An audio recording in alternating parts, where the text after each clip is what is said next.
آپ کو تو معلوم ہی ہے کہ کس جانور کو جنگل کا بادشاہ کہا جاتا ہے۔ شیر کو جنگل کا بادشاہ کہا جاتا ہے۔ جی ہاں، ابھی ہم آپ کو جو کہانی سنا رہے ہیں وہ بھی شیر کی کہانی ہے۔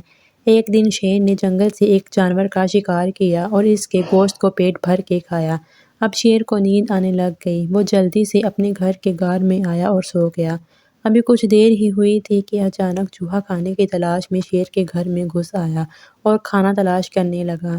اس کی آواز سن کر شیر کی آنکھ کھل گئی۔ شیر کو بہت غصہ آیا اور اس نے لپک کر چوہے کو پکڑ لیا اور غصے سے کہا، تم میرے گھر میں میری اجازت کے بغیر کیسے آئے؟ اب میں تم کو کھا جاؤں گا۔ اب تو چوہے کو اپنی موت بالکل سامنے نظر آنے لگی، لیکن وہ گھبرایا نہیں اور اس نے شیر سے کہا کہ مجھ سے غلطی ہو گئی، مجھے معاف کر دو۔ ہو سکتا ہے میں بھی کبھی تمہارے کام آؤں۔ شیر چوہے کی یہ بات سن کر زور زور سے ہنسنے لگا۔ تم اور میری مدد کرو گے؟ اپنے آپ کو دیکھ اور مجھے دیکھ۔ چوہے نے کہا، دیکھو، کسی کے چھوٹا ہونے کی وجہ سے کسی کو حقیر اور کمتر نہیں سمجھنا چاہیے۔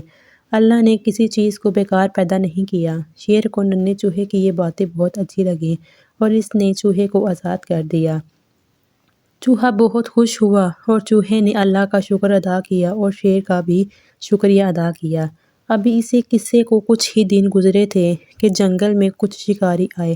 انہوں نے شیر کو پکڑنے کے لیے ایک جگہ جال لگایا تاکہ شیر کو پکڑ کر چڑیا گھر والوں کو فروخت کر سکیں۔ شیر شکار کی تلاش میں جنگل میں گھوم رہا تھا کہ اچانک اس کا پاؤں جال میں پھنس گیا۔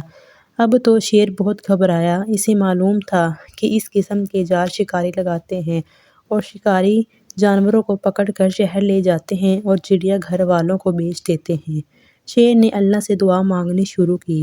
اللہ نے اس کی دعا قبول کی۔ چوہا اپنے دوستوں کے ساتھ جنگل کی سیر کر رہا تھا کہ اچانک اس کی نظر شیر پر پڑی۔ اس نے شیر کو پہچان لیا۔ یہ وہی شیر ہے جس نے اس پر احسان کیا تھا۔ آپ کو تو معلوم ہی ہوگا کہ چوہے کے دانت چھری کی طرح تیز ہوتے ہیں۔ چوہے نے اپنے دوستوں کے ساتھ مل کر پورا جال کتر دیا اور شیر کو جال سے نجات مل گئی۔ پھر چوہے نے شیر سے کہا کہ میں نے تم سے کہا تھا نا کہ کبھی کسی کو حقیر اور کمتر اور بیکار نہیں سمجھنا چاہیے۔ شیر کو بھی یہ بات سمجھ میں آ گئی۔ اس نے چوہے کا شکریہ ادا کیا اور اللہ تعالیٰ کا شکر ادا کیا کہ اس نے ایک چوہے کے ذریعے ایک بہت بڑی مصیبت سے اسے بچا لیا۔ دوستو، اس کہانی سے ہمیں یہ سبق ملتا ہے کہ کوئی چیز کتنی بھی چھوٹی کیوں نہ ہو، لیکن اس کو حقیر، کمتر اور بیکار نہیں سمجھنا چاہیے۔ اس حدیث مبارک کو ہمیشہ یاد رکھنا چاہیے، تم زمین والوں پر رحم کرو تو آسمان والا تم پر رحم